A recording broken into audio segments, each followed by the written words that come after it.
JEE advanced 2024 ఫలితాలలో open కేటగిరీలో నారాయణదే ఆధిపత్యం. అదే మారిగా ప్రజల్లో గణనీయమైనటువంటి అభిమానం జనసేన అధినేత పవన్ కళ్యాణ్ గారి పైన ఉంది.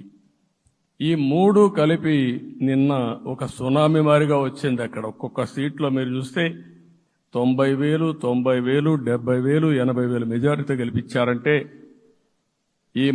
ఆనాటి ముఖ్యమంత్రి విశాఖపట్నాన్ని రాజధానిగా చేస్తాను, ఎన్నికలు అవుతానే అక్కడే ప్రమాణ స్వీకారం చేస్తానంటే నువ్వు రావద్దు అని ప్రజా తీర్పిచ్చిన రాజధాని నగరం విశాఖ నగరం. అంటే ఎలాంటి టెంప్టేషన్ కూడా లొంగలేదు వాళ్ళు. ఇది ఒక అనుభూతి.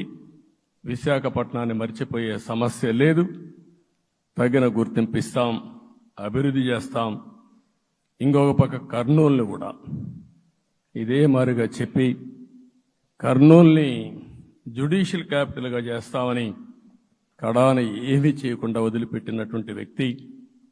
ఈరోజు మీరు ఒక్కసారి గుర్తుపెట్టుకోవాల్సింది, నేను చాలా ఎన్నికలు చూశాను కానీ రాయలసీమలో వన్ సైడ్ ఎన్నికలు జరిగాయి. బ్రహ్మాండంగా ఓట్లేశారు. ఓట్లేయడమే కాదు, ఊహించినటువంటి మెజార్టీస్ ఇచ్చారు.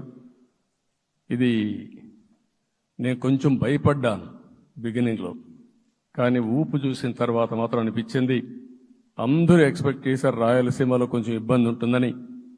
అలాంటి రాయలసీమ తిరుగుబాటు చేసే పరిస్థితికి వచ్చింది.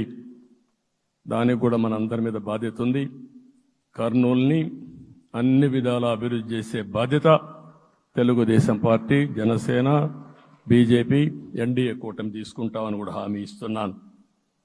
ఈ మూడు సిటీలే కాకుండా మొత్తం అన్ని జిల్లాల్ని సమభావంతో ఆలోచించి మనం ముందుకెళ్దాం. ఇంకొక పక్క మనలో ఏ కోశాన కూడా అహంకారం ఉండకూడదు, అరాచకం అనేది ఎక్కడా కనిపించకూడదు. ఈ రాష్ట్రంలో అశాంతికి చోటు అనేది లేకుండా ముందుకు పోవాల్సిన అవసరం ఉంది.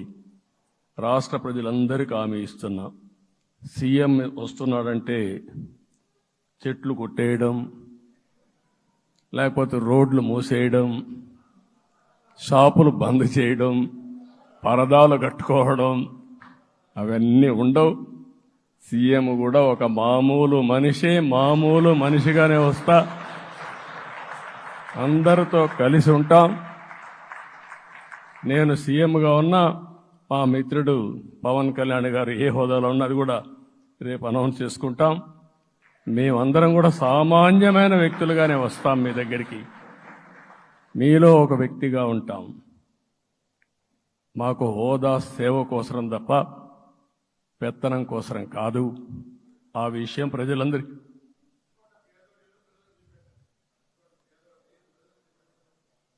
అవన్నీ చేస్తాం.